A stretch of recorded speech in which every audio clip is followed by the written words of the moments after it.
کہ اس کے اوپر IMF مان نہیں رہا تھا, وہ ریوائز نہیں کر رہے تھے جو اوریجنل ٹارگٹ انہوں نے, پھر ریوائز بھی جو کیا اور پاکستان سٹرگل کر رہا تھا. لیکن اس میں جو اصل بات جو ہے وہ یہ ہے کہ اگلے سال کے لیے IMF نے جو اب ہدف اس رپورٹ کے اندر دیا ہوا ہے وہ 5101 ارب ہے. اس کا مطلب یہ ہے کہ حکومت پاکستان کو فردر اس میں کوئی انہوں نے 31% اس میں گروتھ دکھانی ہے اور اس میں مزید ان کو کلیکشن میں اضافہ کرنا ہے کوئی 1131 ارب روپے کا. اور یہ آپ ذہن میں رکھیے کہ پاکستان اس وقت جن حالات سے گزر رہا ہے, اور IMF کی رپورٹ کے اندر لکھا ہوا ہے کہ یہ جو سیویئر کرائسس اکنامک اور ہیلتھ دونوں پاکستان اس کو فیس کر رہا ہے. اور تیسری چیز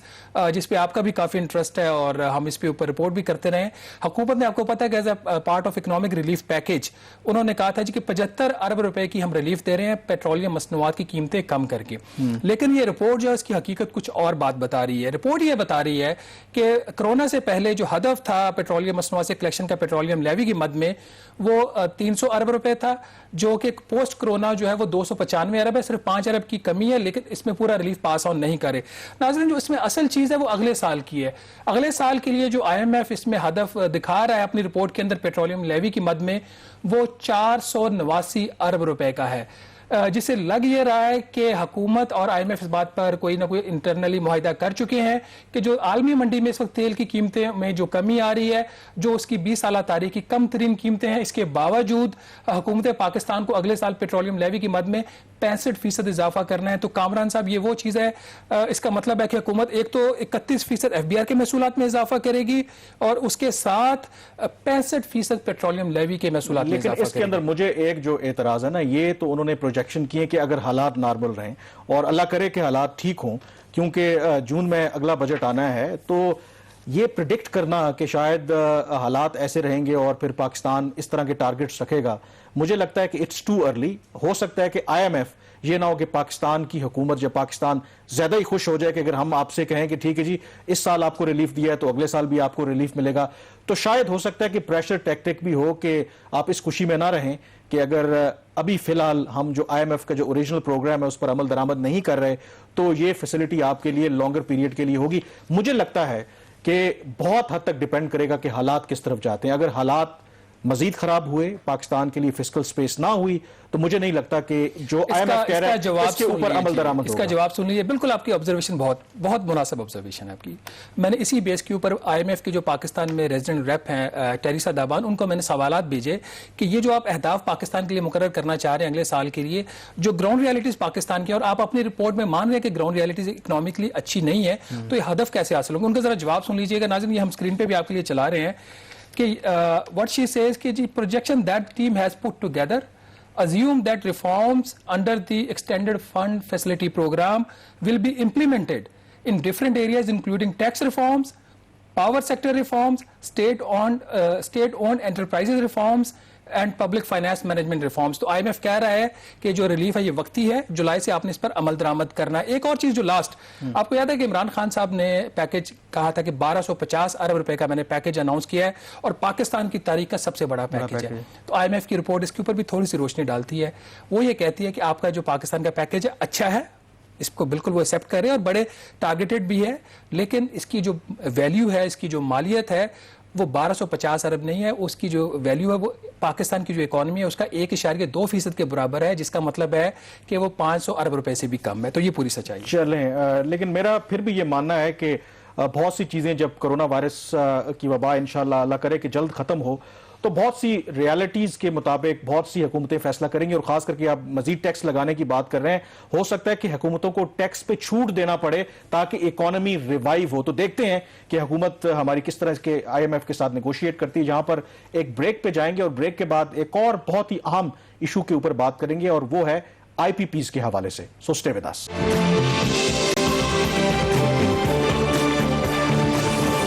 پروگرام دی ریویو میں ایک دفعہ پھر خوش آمدید. ناظرین, گزشتہ سال اگست میں وزیراعظم عمران خان نے ایک انکوائری کمیٹی تشکیل دی جس کا بنیادی مقصد یہ تھا کہ جو IPPs ہیں یا جو نجی شعبے میں بجلی بنانے والے کارخانے ہیں, ان کا جائزہ لیا جائے کہ ماضی کی حکومتوں کے ساتھ انہوں نے جو معاہدے کیے کیا وہ پاکستان اور پاکستانی عوام کے مفاد میں تھے, کیا یہ کمپنی ضرورت سے زیادہ منافع کما رہی ہیں. کیونکہ آپ جانتے ہیں کہ بجلی کی قیمتیں جو ہیں ایک بہت بڑا ایشو ہے پاکستان اور پاکستانی عوام کے لیے. اگر آپ دیکھیں تو اس سال موسم سرما میں لوگوں کو وہ بل موصول ہوئے جو عموماً گرمیوں میں موصول ہوتے تھے. تو آپ تصور کر سکتے ہیں کہ آگے جب گرمیاں آئیں گی تو پھر بلوں کا کیا حال ہوگا. تو اس حوالے سے وزیراعظم عمران خان جاننا چاہتے تھے کہ کیا آئی پی پیز کے ساتھ جو معاہدے ہیں ان کو ری نیگوشیٹ کیا جا سکتا ہے. تو اس حوالے سے جو کمیٹی نے اپنی سفارشات اور جو فائنڈنگز ہیں وہ حال ہی میں وزیراعظم عمران خان کو پیش کیے ہیں. حکومت کی طرف سے باقاعدہ طور پر اس کو منظر عام پر تو نہیں لایا گیا, لیکن ظاہر ہے کہ یہ رپورٹ میڈیا میں لیک ہوئی ہے اور چند اہم انکشافات کیے گئے ہیں. تو شہباز, یہ بھی ایک سگنیفیکنٹ ایریا ہے جو ماضی کی حکومتیں بھی اگنور کرتی رہیں اور جس کی وجہ سے عوام کو بہت نقصان ہوا ہے. تو اگر ہم فوکس کریں کہ فائنڈنگز کیا ہیں جو میجر کامران صاحب, ایک تو عمران خان صاحب کو فل مارکس کہ اتنے بڑا جو یہ پاورفل لوگ ہیں, بہت سٹرونگ لابی ہے اور آج سے نہیں 1994 سے پاکستان میں کام کر رہی ہے پاور سیکٹر کے اوپر. جو لوگ جنہوں نے پاور پلانٹس لگائے ہوئے ہیں تو ان کے اوپر اس طرح کی انکوائری آرڈر کرنا آسان نہیں تھا. اس کی انکوائری کی جو سربراہی تھی وہ فارمر چیئرمین ایس سی سی پی محمد علی صاحب کر رہے تھے اور ان کی جو رپورٹ جیسے آپ نے کہا آ چکی ہے. انہوں نے جو ماضی کی حکومتیں جتنی بھی تھی ان کی جو پالیسیز تھی رانگ ڈوئنگ وہ انہوں نے سامنے لائے ہیں. دوسرا کرمنل نیگلیجنس ہے جو نیپرا ہے جو پاور سیکٹر کے ریگولیٹر, اس کے رول کے اوپر بات کی. اور تیسرا انہوں نے جو پاور پروڈیوسرز ہیں وہ کس طرح غلط اعداد و شمار دے کر وہ انہوں نے اپنے منافع کو بڑھایا. تو جو بنیادی چیز ہے اس میں کامران صاحب, ناظرین اگر ہم آپ کو بتاتے ہیں جو رپورٹ کی مین چیز ہے وہ یہ ہے کہ پاکستان میں جو بجلی پیدا کی جاتی ہے وہ خطے میں سب سے مہنگی بجلی ہے. بھارت میں اگر آپ دیکھیں جو گھریلو صارف ہے اس کو بجلی ملتی ہے 11 روپے تقریباً